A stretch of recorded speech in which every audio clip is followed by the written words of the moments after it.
Welcome on into the Wolverine.com podcast. Clayton Safey here with Chris Ballas and Anthony Broom on Thursday, November 6th, as we head into an idle weekend for the Michigan Wolverines before the final three games of the season, Northwestern at Wrigley Field next Saturday, November 15th. So, of course, we'll be back with you next week to preview all that and talk about what's ahead. But we're checking in on the bye as well. If you're watching on YouTube, make sure to like the video. Subscribe to our channel as well if you haven't done that. And you can always head over to the Wolverine.com for all of your Michigan football, basketball, recruiting, NIL, transfer portal coverage over there. Use the promo code UM1 right now for 2 months of access for just $1. Leave a comment if you're watching on YouTube. Share with us what you want to see from Michigan coming out of the bye in the last 3 weeks. Of course, beating Ohio State is at the top of that list, but we're going to talk basketball with the win over Oakland. We'll talk football, talk some Big Ten championship race. We'll make our picks at the end. It's getting close in the standings. We'll talk about that. But guys, what's going on? What's on the docket for the bye weekend? Well, right now I got a little guy whose birthday's today. Happy birthday, Landon. I love you. Shut Papa's door. Okay. So this is what you get. Bring him on to make the picks. That's right. Shut the door, little buddy. That's right. I'm doing a podcast. We might have to cut this part USC out. minus 14.5. Yeah. Hey, keep it down. I'm doing a podcast. That's right. Damn kids. Ed Orgeron. I love these kids so much. It's unbelievable. I'm like that guy now on the news whose kid came walking in. Remember that on a national television show, and his wife is pulling him out of the. It's unbelievable. So anyway, yeah, life is good, man. I love college football weekends when I get to just watch college football. Now I got a wedding to go to. God bless you, Ben Pfizer, and Kelsey, his beautiful bride. Going to be going down to Ohio for that. Normally during a bye week, I would never go to Ohio, but this is good reason. And can't wait to see those two get married. What a great couple. So I got that going. Friday night, I'll be down there watching some football. Northwestern, I believe, at USC. Is that one of our picks this week, Clay? I think it is. That is on the list. Yeah. Yep. I got a good pick for that one, I think. And so, but man, just watching college football, I like the two buys. I didn't used to like it, but I do now, just because it gives us time to reset a little bit, and it gives this Michigan team a chance to get healthy, fellas, because they really need that. I want to shout out Ben. Ben is good people. So the fact that he's getting married this weekend is, I'm thrilled for you, buddy. So best of luck with all that. And wedding weekends are stressful. So stressful. We decided to do 2 of them in the last year or so. So, yeah, incredibly happy for those guys. I'm excited for, selfishly, a weekend, like you said, to lay low a bit. It's birthday weekend for me. I'm not a big birthday celebration guy, but got a lot of things I could check off the list. Going to spend some time with family, friends, what have you. So pumped up for that. Pumped up to watch some other games, reset, recalibrate in terms of what we want to see down the stretch and how we view that through the lens of the games that we watch this weekend. So excited for all of it. I got a chance to go to the Pistons game last night. So when we have a little bit of a lighter week, you do get to, it's still work. There's still a lot going on. We are in double dip season now with basketball here, but they've got some downtime too with 8 days between games. So it's a good time for it. It feels like the perfect time for the team. So we'll get into all of it, but it's timely. I'll just keep saying that. Pistons did come back and win last night, right? They did. Awesome. I like that team.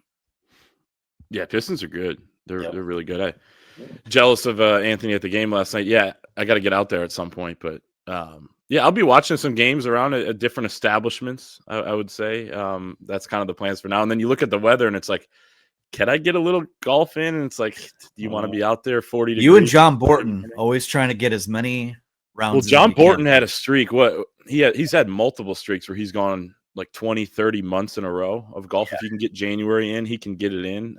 He's a little banged up right now, blue twisted steel, so he'll be fine. But it's tough. It's like you want to play when you have an opportunity, but it's that cold. We'll see. But yeah, it should be a good bye week of college football in terms of the rest of the slate. We'll pick those games later on in the show, as always, in our final segment. No man knows the future. I want to start with something that actually took away a double bye year next year, which is Michigan not playing in Germany against Western Michigan to begin the 2026 season. They were exploring that. It looked like at one point it would happen. I think Brett McMurphy from On3 reported that it was happening. Against Western Michigan, it would have been August 29th in Frankfurt, Germany. Anthony, what was the stadium? If you know? Deutsche Bank Park, which is just outside of Frankfurt, right between the airport and downtown. I was you were just there over the summer. Yeah. So I was. They're not going to play it. It's going to be in Ann Arbor on September 5th. So it'll be a week 1 game as originally scheduled. I think it's the right move. I mean, you're playing Western Michigan. One day, if they want to play Navy or something like that out there, I could see it, or a bigger opponent, but it just makes sense. Now you're going to have 8 home games next year, which is really nice coming off a 6 home game year. Your guys' thoughts on that news? Grateful. I want to go to Germany someday, and it would have been fun. At the same time, that's just a stupid trip when you got a school that's, an hour and a half down the road or whatever it is, and you go to Germany to play that game. We do know, we said, hey, even after they went over there and they were looking at arrangements, that it was still on. So this is a very recent decision and a change of heart, but a good one, because I know that there was some pushback from people in the administration against it. Makes 0 sense, fellas, flat out, and always made no sense. So I'm happy that we have that week that we don't have to recover, right? And we can just go into the season in week 1 like everybody else and watch this Sherrone Moreless Michigan football team against the Western Michigan Broncos. I would have been thrilled to go back to Germany, having just been there. But on the same token, I don't think this made sense from a money standpoint. I don't think it makes sense from a product standpoint. We've got 2 schools that are separated by an hour and a half of freeway, and you're going to send them over to Germany to play a game where one of the schools is going to win by 40, the other one's going to lose. Like, there's no it didn't make sense at all. I'm actually working on digging into what the genesis of this idea was and where it came from, but it's not happening. I'm grateful for that. Already, as I look at the calendar for next year, there's a couple of things that may have conflicted with the Germany trip for me personally. So happy to get that extra week. It was the right move. Like I said, it didn't make financial sense. It didn't make sense for the fans.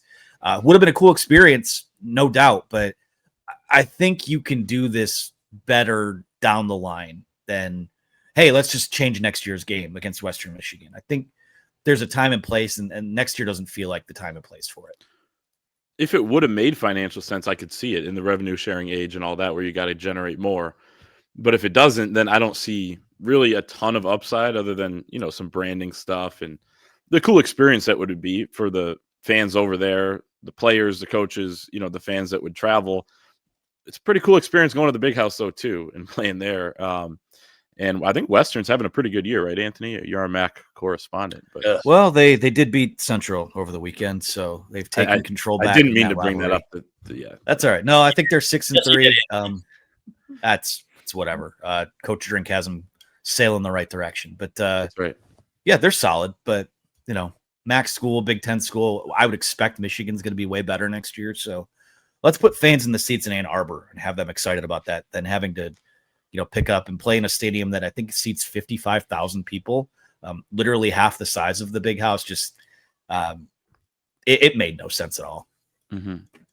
Bye week, Michigan getting healthier, which is huge for this team because this is banged up really at this point in the season that I can remember in a while. And this stuff ebbs and flows. And I know a lot of fans will blame the strength and conditioning coach and whatever. And then they forget that the strength and conditioning coach they love, was a part of teams that had some really significant injuries and things like that as well. But, I think a lot of it's just bad luck. Justice Haynes out pretty much indefinitely at this point. Jayshon Barham, Sherrone Moore said on his radio show, should be back for the Northwestern game. He gave kind of one of those we'll see answers on Jimmy Rolder and Cole Sullivan. You could see Rod Moore back. I mean, Lamar Morgan said a couple weeks ago or last week that he will be back soon, really soon, he said. Hogan Hansen, the tight end's been out for a while. So having those guys back could make this team really give them a puncher's chance to go 3-0, I would say. Rolder is, I think it's a hamstring. We saw it at the end of the Michigan State game. Not a doctor, but it certainly looked like it to me. And talking to people close to it, they said, those soft tissue injuries, you just never know. You can just, we saw it with Drake Harris, remember back in the day. It never seemed to heal. Michigan wide receiver. So That's one that you got to be careful with. You need one of those two guys back, right? Cole Sullivan, who appears to be an arm, and I don't think it's a break from what we've heard, but some muscular stuff that could be, we could be three weeks here or something like that. I'm not sure that he'll be right back after that. Rod Moore's an interesting one because they said they just want to make sure that they are doing what's best for the kid overall. What's he played in 3 games, I believe, right? Mm-hmm. So, if he wanted another year where he's guaranteed a ton of money from Michigan and then, a 6th year and maybe get a medical red shirt, maybe play one more game or something like that. I don't know. All I know is that there have been some rumblings about what his next move is. So, but they're going to be careful with him because they have to be careful with him. This guy, he's got a great future in the NFL, fellas, when he's healthy, and he's going to be healthy. It's just a matter of time. So, but definitely so many injuries this year, and you can't blame anybody. It's just a freak thing. Like Clay said, it happens. Remember when Mike Barwis came here with Rich Rodriguez and he claimed to be able to prevent injuries and stuff like that with, guys got hurt then too. It's just football. I think part of it too, obviously they are dealing with a huge contingent of guys that are banged up, but I think the fact that there are availability reports that go out every week now before games, I think sometimes make it seem a little more severe than it is. Everyone's banged up this time of year.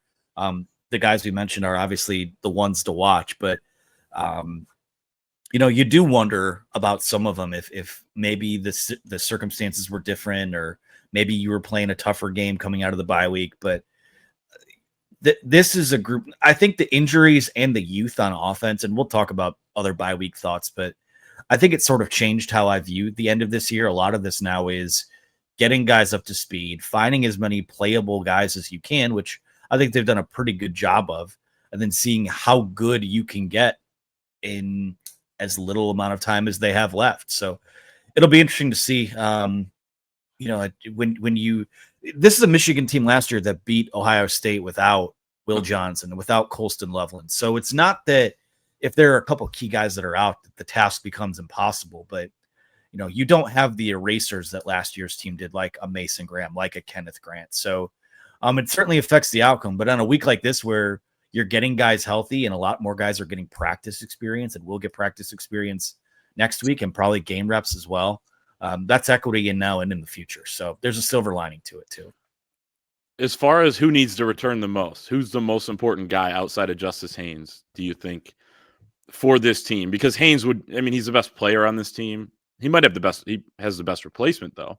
So I guess if you threw him in, you could have an argument, but taking him out of it, who do you need back the most in these last 3 regular season games?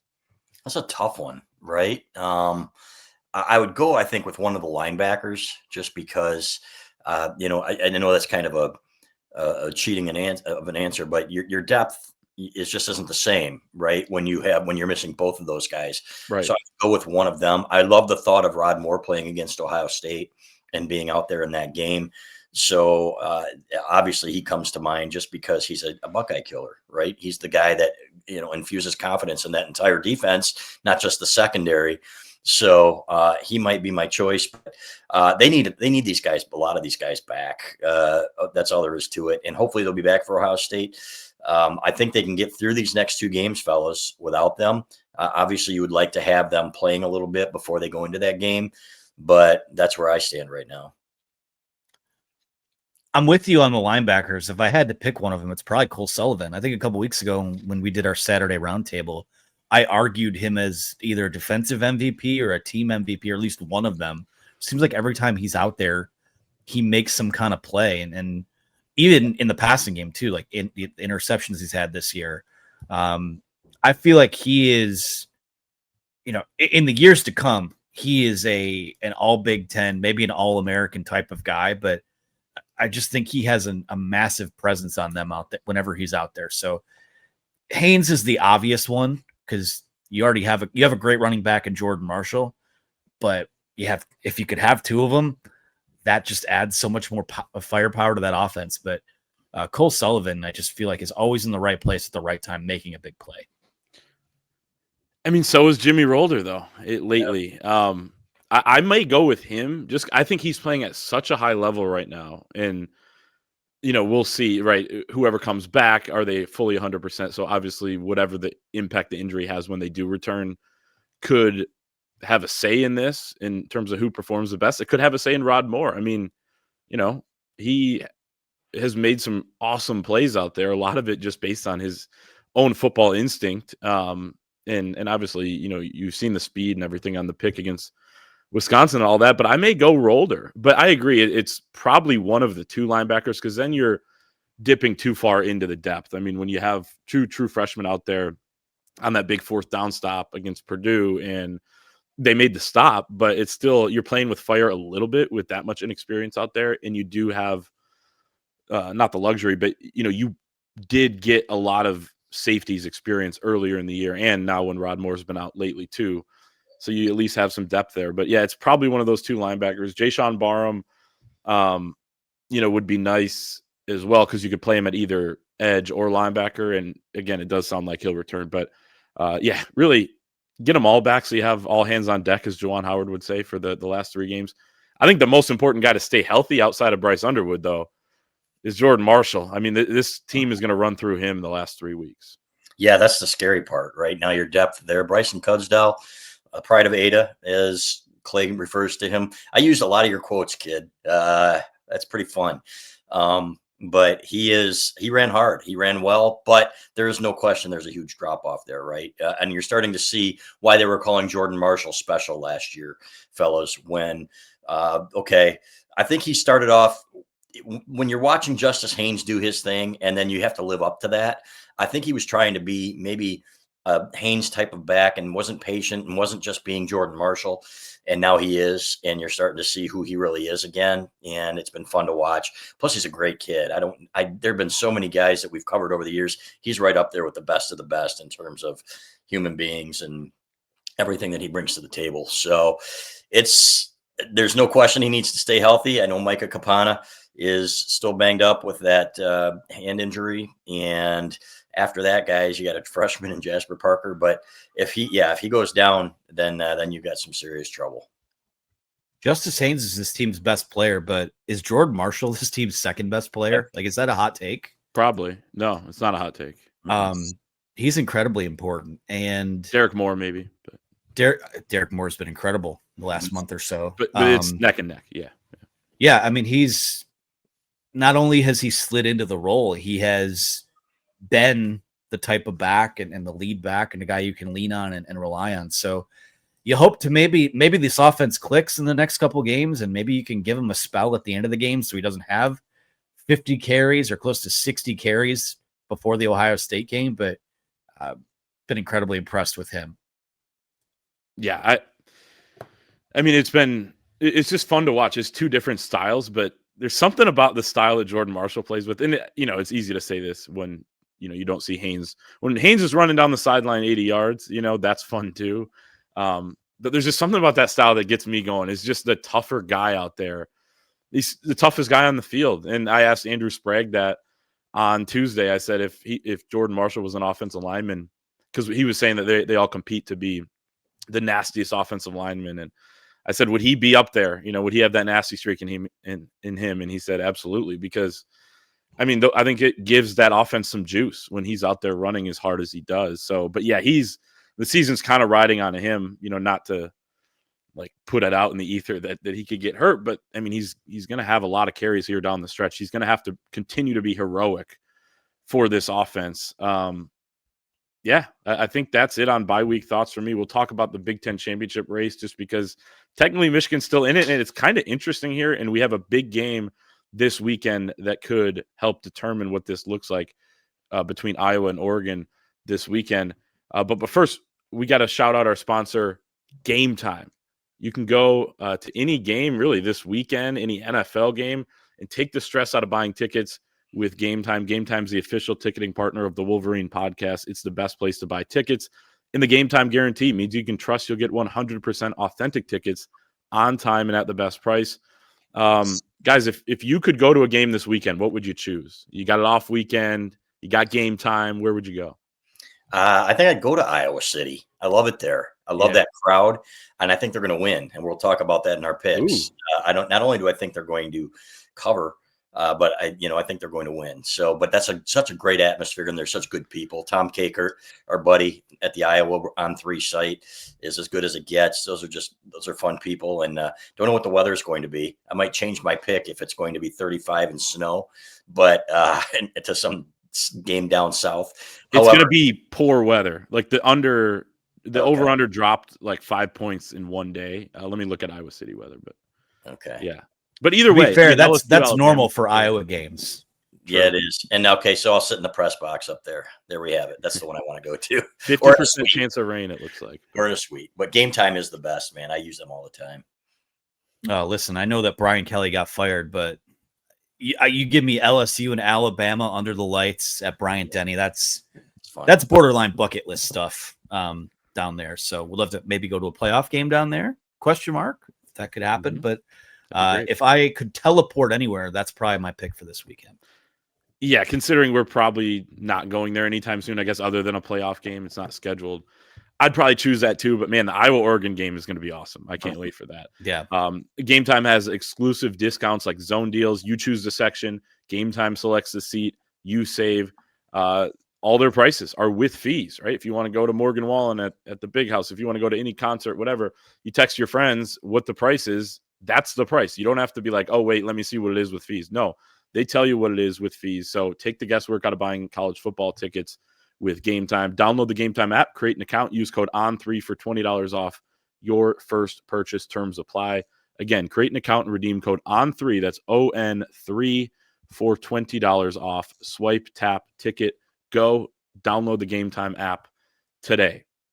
Well, 3 games left, and Michigan still has technically a chance to make it to Indianapolis, though, guys. I don't know that you want to make it to Indianapolis. I guess you'll take it because it means you beat Ohio State and some things fell your way in the tiebreakers. But the ideal would be go 3-0, not have to play in Indy, and potentially suffer a third loss, and likely get in the college football playoff without going down there, which would be a first for Michigan. Of course, new era with the 12-team playoff. But Indiana, Ohio State, the 2 teams in the driver's seat right now. Indiana's got an easy schedule moving forward.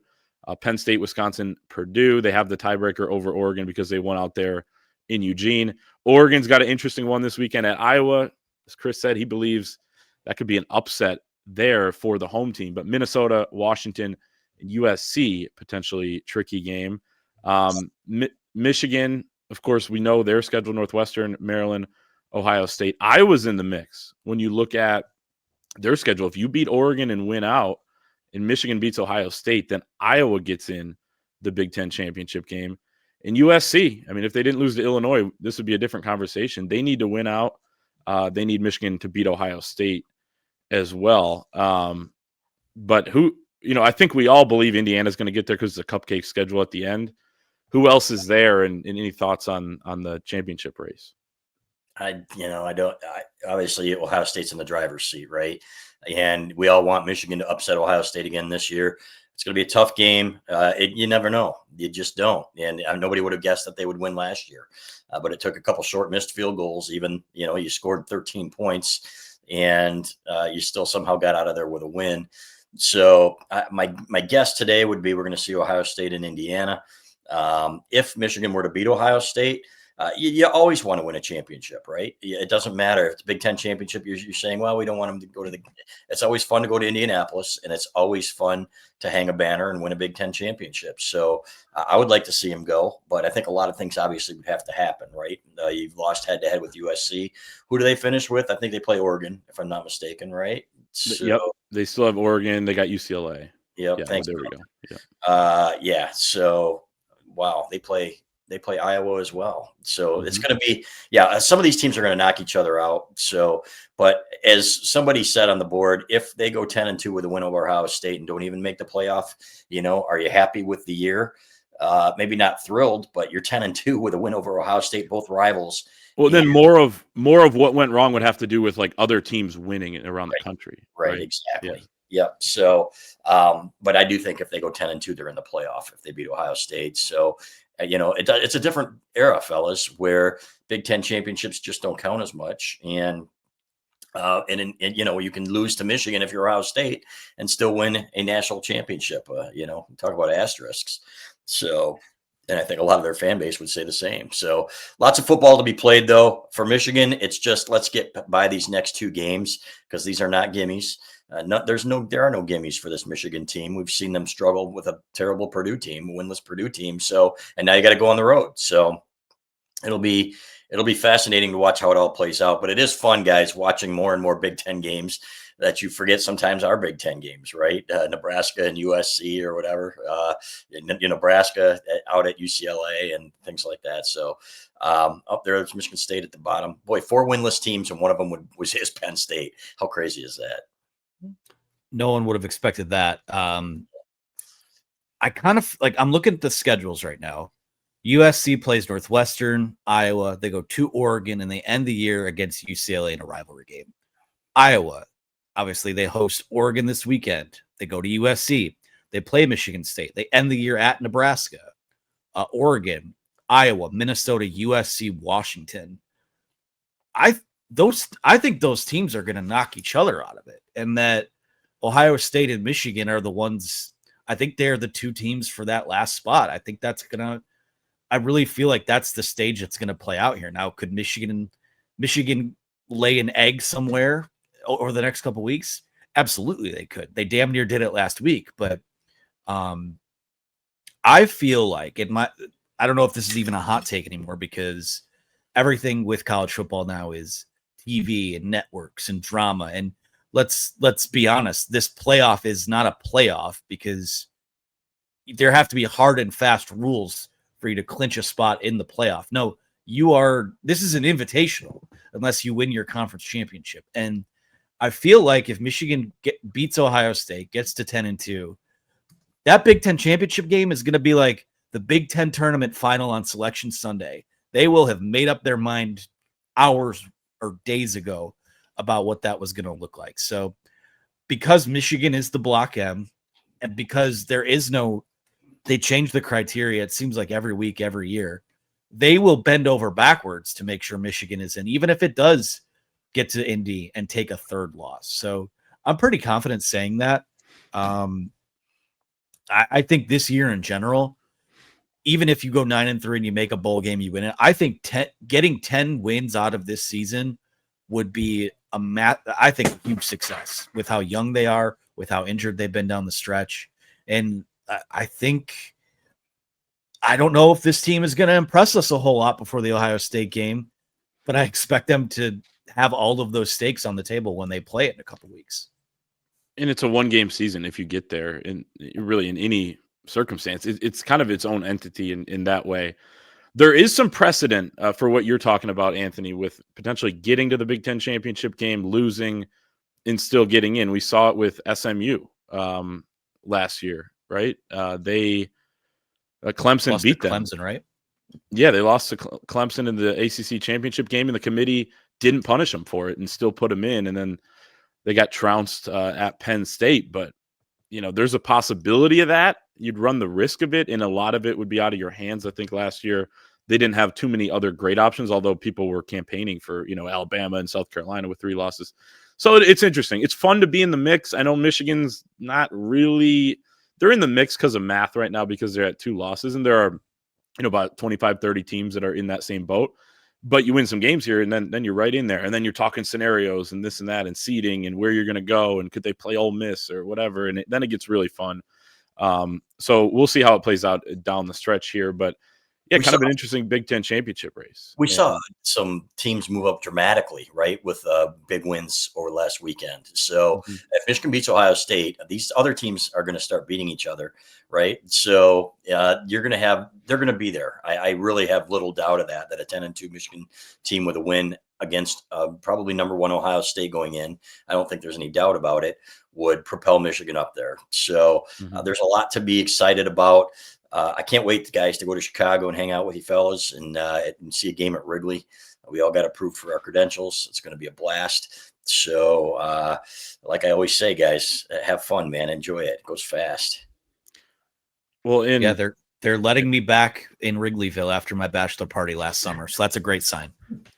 Well, we'll see. We'll see if they let you in. But Yeah, well, I don't know if I want you riding with me. I didn't know they're probably gonna have like a toll stop or something like that. And anyway, but no, if Michigan wins the next 2 games, considering there's this weekend of games for teams to lose, the next weekend, and the following weekend, if Michigan beats Northwestern in Maryland, I think Michigan goes into the Ohio State game ranked like 13th or 14th or something like that, because there are 3 weeks here of teams that are going to take some L's and that are kind of in the spot Michigan's in. But if they lose, then they drop out of the mix there with their 2 losses or 3 losses, depending on who it is. So, yeah, there's, I mean, if you take care of business in the next 2 and you got them at home, everything's right there for you. Can we talk about how stupid the committee is for a second too?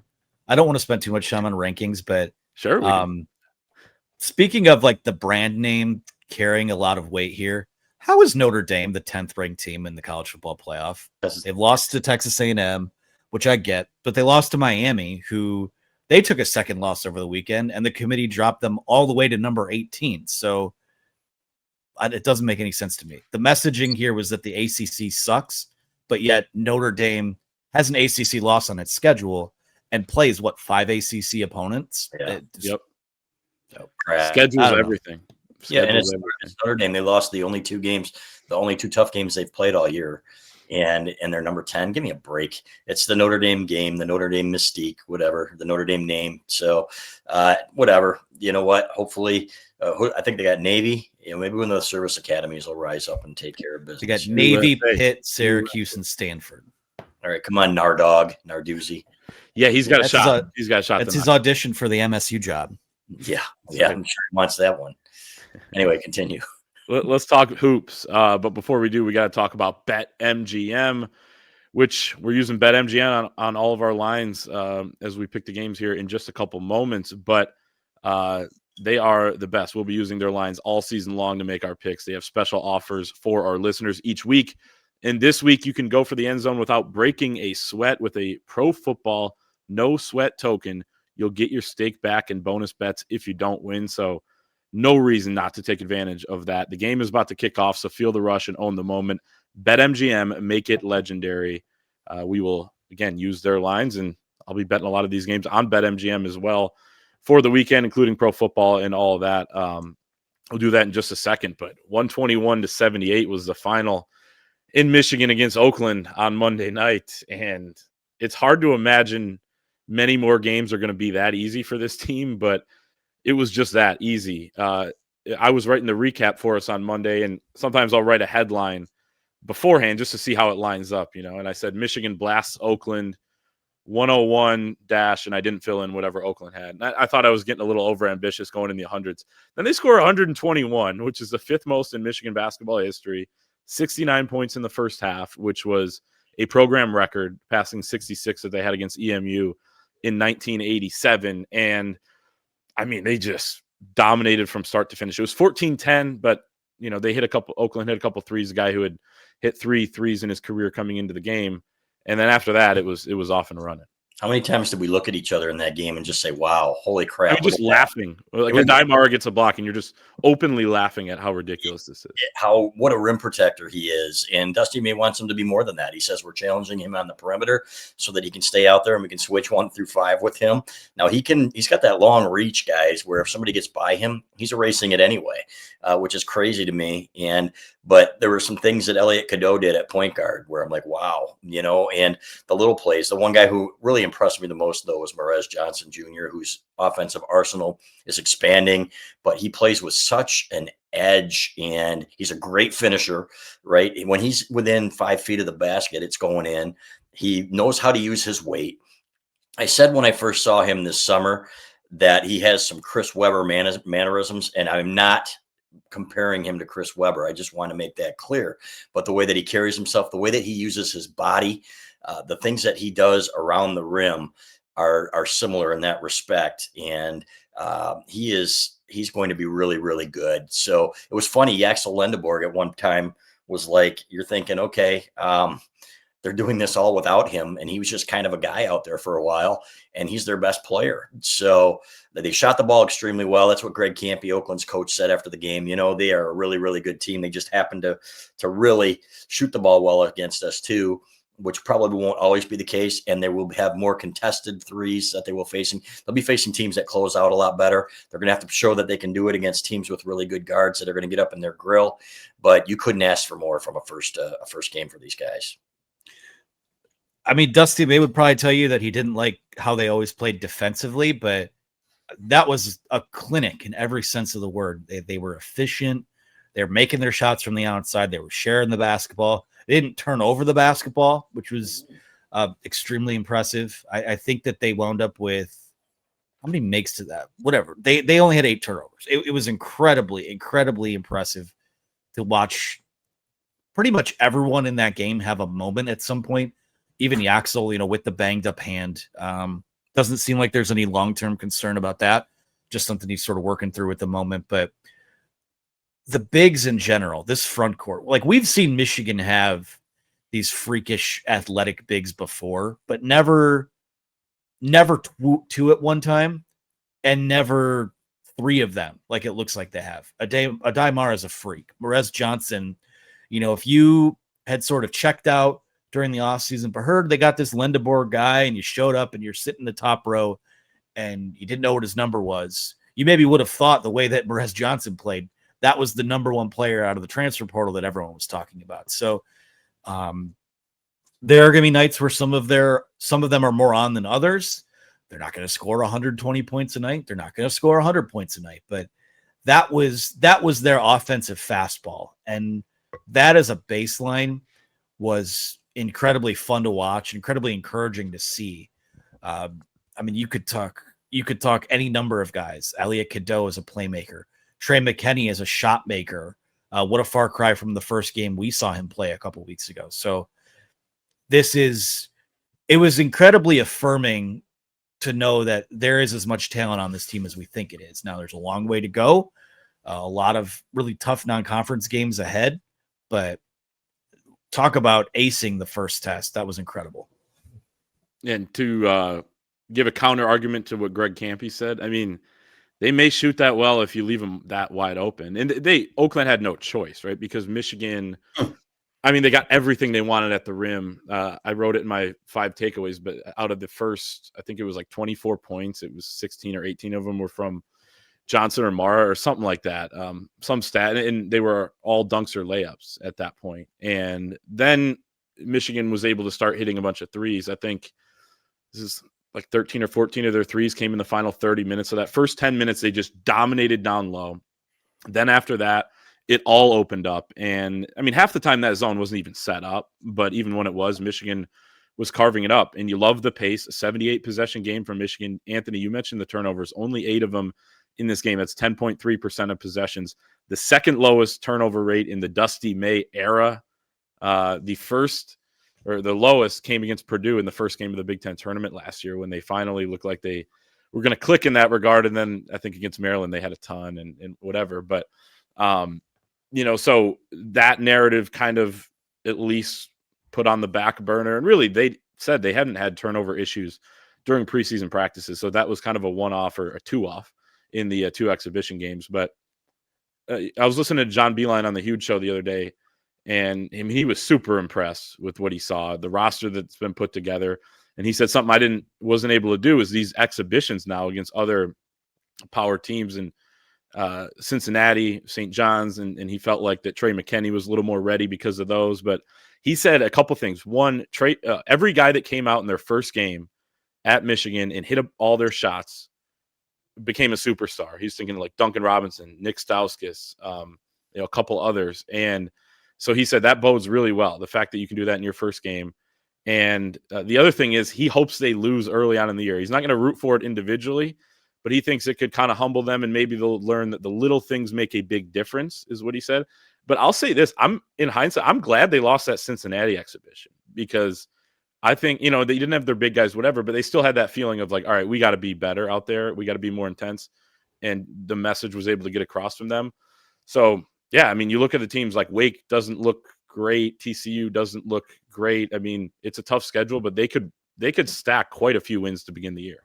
Yeah, and so Coach B, that was our loss there, is what we will say. That Cincinnati game, That is a loss, yeah. it did wake them up. Yeah, and you could tell they played a lot harder against St. John's. They still had some dumb turnovers, but you could tell that the sense of urgency was up a little bit. Okay, this is not just an exhibition. This is a chance to grow and learn. And I thought they did. So, and then to come out with what they did against Oakland. And it's funny because Campy was saying, I love my team. I really do. They had a couple injuries too. He goes, but I'm not discouraged, even though we lost by 40. I saw some good things. Michigan didn't close out on some shooters at times. When you get up 30, it's a little bit harder to stay focused. And, you're just out there. Okay, let's get this over with and play, have a little fun. But overall, the fact that he said that, and he did give Michigan its credit too. He said, this is a really, really good basketball team. I think it's pretty clear. I don't care who the opponent was. Some of the things that you saw out there are things that are going to carry over to other games against anybody. It's going to be tough. It's like, Clay, you and I were talking. It's like, if you're anybody under 6'8" and you're going up against Adai Mara in the paint, you might as well just pass it back out. So he's just really, really good down there.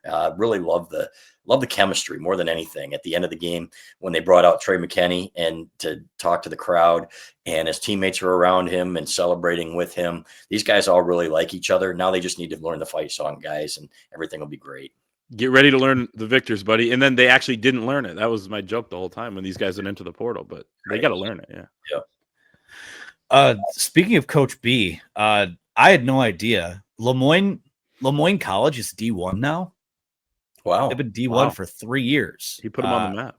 I just was looking on KenPom for stuff on here. They are 1-0. They had a 94-50 win over SNNY Cobleskill on Monday. So shout out to Coach B's Lemoyne College. SN what? SMU. You got to look it up. I don't know. I will. Cobleskill. That's interesting. Sounds like it's a trade school. Yeah, exactly. Yeah.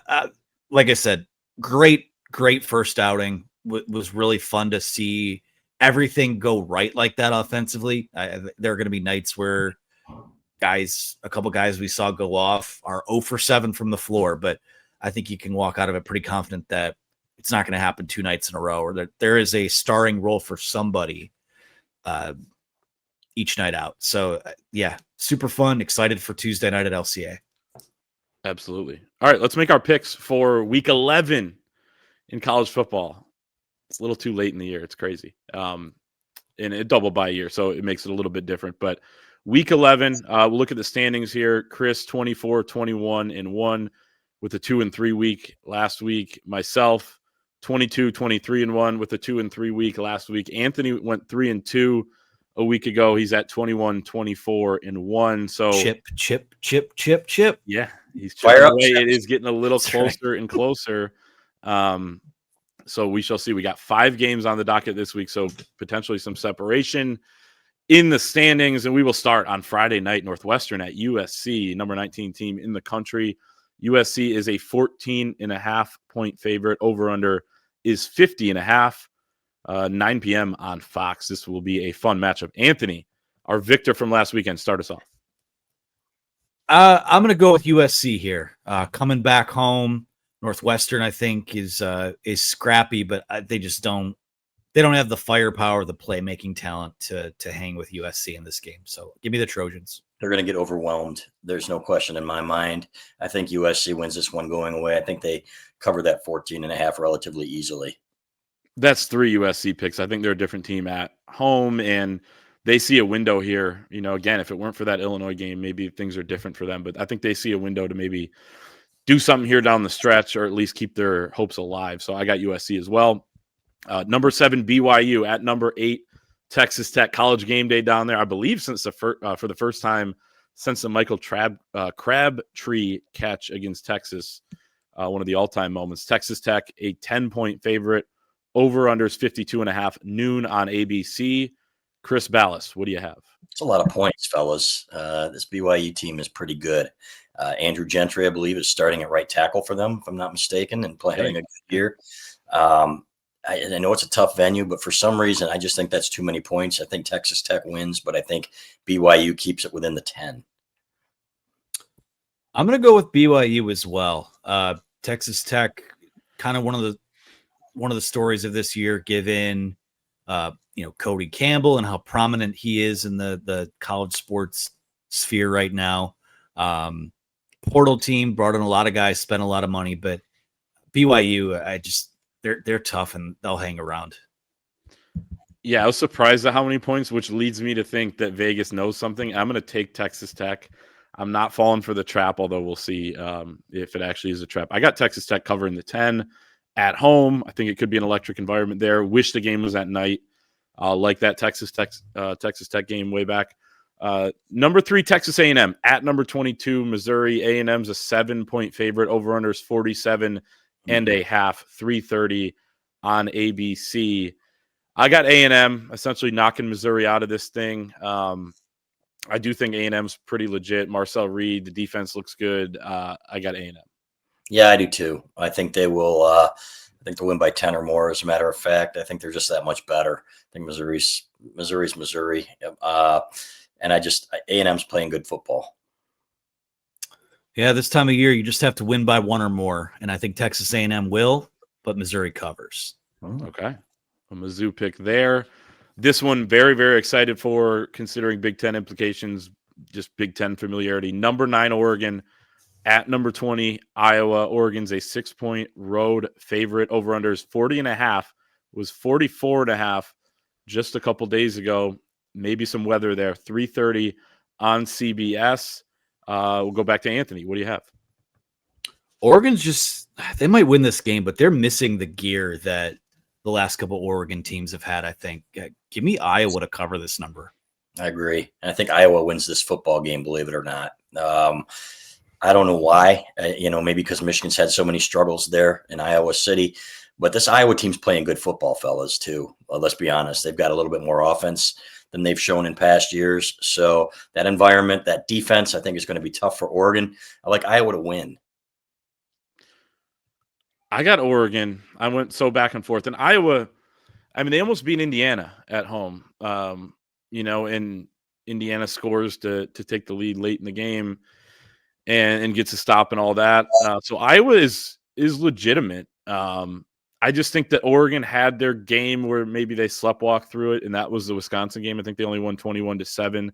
This one they're up for, and I think Oregon wins by a touchdown. Maybe they barely cover that spread.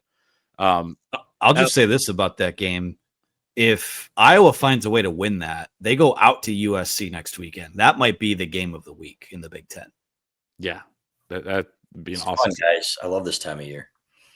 I know. It's great. Last game, less juice to it than normal, but LSU at number 4, Alabama, still rivalry. Alabama -10, over/under is 49.5, 7:30 on ABC. Chris, what do you have in this game? I think Alabama's going to handle them. I think LSU is obviously a tire fire. They got rid of one of their cancers, the biggest cancer in Brian Kelly.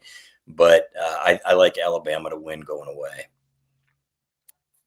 I'm going to give LSU the interim bump here. Alabama's sort of due for maybe a disappointing outing since they've been rolling since the start of the year. I don't think they'll lose, but give me LSU to cover. A lot of talent on that sideline still. I know. I see a single-digit point difference between these two teams. I think the spread's dead on, but I think that LSU stays within that number. I don't know, rivalry, LSU, Alabama, it seems like could be a weird game. I got LSU covering that. That's our show. It's going to be a great weekend of college football. I'm pumped already, and it starts Friday night with that Northwestern game. Get your scouting, hat on and get ready to watch that one. Thank you to everyone for watching and listening. Like the video on YouTube. Give us a subscribe on YouTube as well. Head to thewolverine.com for all your Michigan coverage. You can use the promo code UM1 right now for 2 months of access for just $1. That gets you through the season. Damn near through the whole college football playoff. The transfer portal will be open in 2 months. All that for just $1 over at thewolverine.com. And we'll see everyone next time.